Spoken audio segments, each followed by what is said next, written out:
What's going on, Star Citizen fans? It is your boy Raptor Spiritus, and I am back with another one for you guys today. So, yesterday the monthly report dropped, so we're gonna go ahead and just go over it. So, of course, if you guys know me, I typically tend to stick with just some of the more important parts to me, which is usually AI character development, or character art, and then of course the ship stuff. So we're gonna go ahead and get to those. Of course, we got the Siege of Orison background happening right here. I do believe in this AI feature, it talks about enhancing the heavy fighter NPCs to have better behavior. So if we have NPC heavy fighters, we should see them, flying a lot more aggressively and having better flight movements. And then for creatures, work began on the initial animations for a new creature and its variants. So I'm wondering if this is the new whale, because the new whale is supposed to be dropping, I do believe, in 410. Unless it's something else, which is super cool. That would be nice. And then, having variants. No offense, but I'm ready for them to stop having worm-like, snake-like creatures. I'm over it. They need to move on. So, yeah, there's that. And then, of course, a bunch of Valacar stuff. Valacar, Juvenile Valacar, Adult, Sentry Valakars, Yamandis, Copians, combat stuff for the human AIs. When they had guns with different modes, they said they fixed that. And then, yeah, that was that single fire mode problem they were having right there. And then a couple other bugs they were solving for just like AI interactions and stuff like that. So, animation team, Apex Valacar, Lord knows we're waiting for that to happen. Now, when it drops, what is it going to be like? It's going to be what we saw at CitizenCon 2 years ago? Probably not, because they tend to switch things up when things become a little bit difficult, but we'll have to wait and see. And then, just to go back to that Apex Valacar, I'll be honest, I would love for it to be where you have Apex Valacars on some place like Daymar, just randomly popping up places and just traveling all over the planet. That's what I would like to see, where it's randomly coming up and being very erratic. So if you were to have to do a mission to catch one, then you would have to really kind of track it down or get it to come to you or something, kind of like what they saw in Dune. That's what I'm looking for, but teach his own. I don't know how the gameplay is going to go, but they're still working on it. Character development, polished up super heavy armor, and then supported the creation of loadouts. So loadouts, I'm not too sure what it is. Maybe it's for the ship loadouts that they were talking about that we have already. So maybe it's that, or maybe we're getting a loadout recovery for our armor that we bought in store or that we've had in the game, which is really kind of like where we really need it the most. Because as we go with the different tiers, we're waiting for that. I think it'll probably come along the lines when they do suit lockers, because suit lockers are supposed to come in the very near future. So I'm looking forward to suit lockers very badly. So we'll have to see how it goes. And then they're currently progressing with new armor sets and mission rewards items for later this year. So we got new armor coming later this year, which I'm super excited about because I love armors. So moving right along to ships. In the UK, ships finalized the Grey Market Basher and released it into the verse. While they've moved on to other vehicles, the team are looking forward to implementing a range of cosmetic items to the Basher later this year. So that's awesome because, as you all will know, unique experiences, customization to fit your likes as an individual player is my whole mantra. That is what I'm here for Star Citizen. I personally am waiting for them to obviously have suit lockers on ships. Obviously the recovery is important, so you don't lose those awesome armors that you grind hard for or that you pay for. And at minimum, just allow us to put decals on ships and ship names. I want people to scan my ship and see, for my Corsair, it says Emerald Duchess, and have a little little graphic of, a lady, something that you would see on like, a spaceship or something. Like I forget what they call it specifically, but to signify what the ship is, and have the name Emerald Duchess on it. I would love to see something like that come for our ships. That would give such a great connection to the ships that we love so much and that we own or earn really hard in the game. So that is just me. Those are the things that I would love to see for ship gameplay just kind of come to fruition. So like color stuff, I mean, I could care less if they make us still use paints, which is fine, that you can either get in game or you can buy on the store. But as far as like, I wish we could do decals, ship names, suit lockers. For ships, that is all I'm leaning towards. That's what I really, really, really want. So moving on, I digress. Work progressed on the Anvil Liberator, with the devs wrapping up the white box ahead of its review at the end of the month. This specific white box phase took longer than planned, as the team wanted to ensure the ship utilized as much as possible from existing ships to set a strong foundation for future stages. The time invested in July should be returned in later stages. So they are really trying to hone in on making sure that the Liberator looks very Anvil, which I'm glad, because each manufacturer's ships should literally reflect those manufacturers. You should not ever get them mixed up. If they didn't have the names put on them, you should be able to still look at the ship from the inside out and know this is an Anvil ship, that is an Aegis ship, this one is a Crusader ship. You should already have that stuff where it is obviously identifiable per the kits that they have for these ships, and possibly help ships get built a lot faster. So we will have to continue to wait and see how it goes, but I know the Liberator is a fan favorite, and a lot of my org mates are really looking forward to this ship. And then further development was done on the RSI Galaxy, which passed its white box gate review earlier in the month. So, as you know, for the next big ship sale, as it is, because that's what it is, a big ship event that comes usually October, November-ish.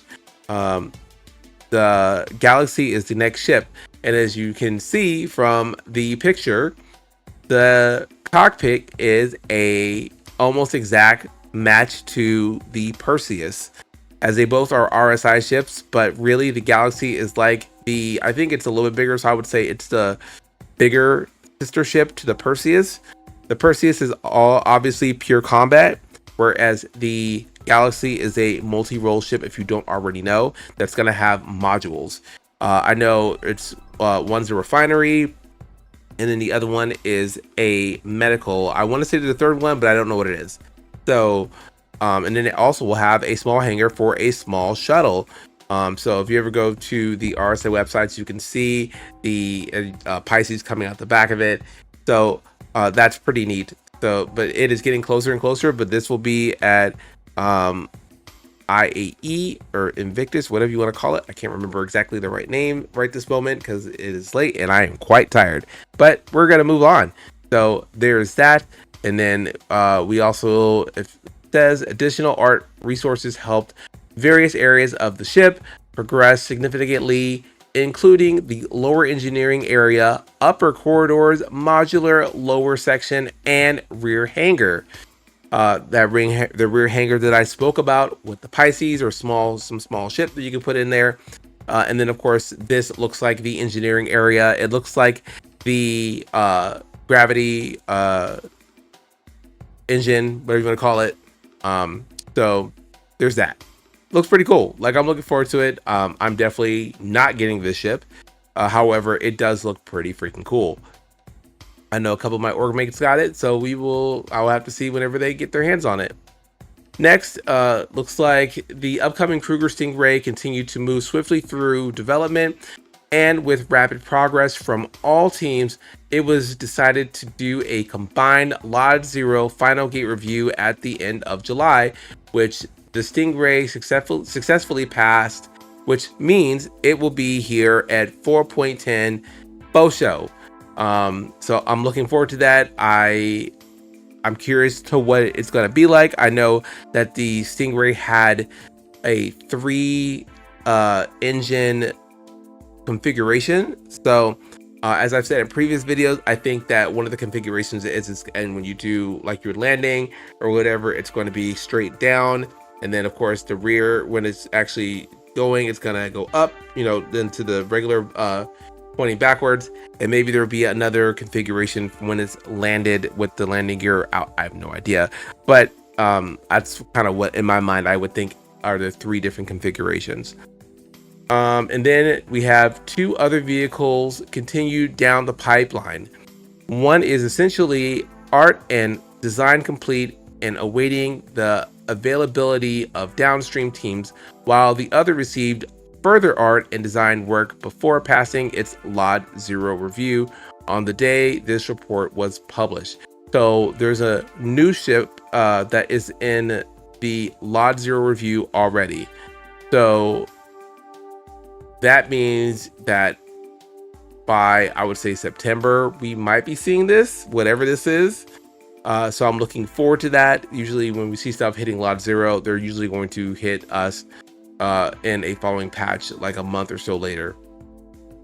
I would be happy to see if it would come as well when the Stingray drops, but I doubt that's going to happen. So we'll have to wait and see what it is. But I'm looking forward to it. It doesn't really say if it's a secret ship or an unannounced ship. It just says 2 vehicles went down the pipeline. It doesn't really give a specific. Usually they give some sort of mapping out of what type, if it's an unannounced, if it's a backlog one, something, but we don't have it. So we'll see what that is soon because it's already hitting Lot 0. 2 unannounced vehicles progressed well throughout July 2. The first is in gray box, with art and design continuing to refine the setup on some of the more complicated moving parts. Complicated moving parts already signals to me that it's probably an alien ship, because alien ships have very complicated animations. So I'm going to go with that. The second is in the white box phases. After various teams' sanity checked the ship's complex landing state to rule out future problems before the art team moved further into production. Likely a few issues that were expected were proven to not be as severe as thought and were efficiently resolved. So that's cool. So we got 2 unannounced ships. Again, the first one definitely sounds alien, but the second one sounds alien as well. So I'll be honest, I would like to see Getak start getting mad ships, like it just because, you know, for a while we were getting like a bunch of RSI stuff. They were just tossing it at us. I would love for this to be the Getak's like time right now, where it's getting a lot of ships.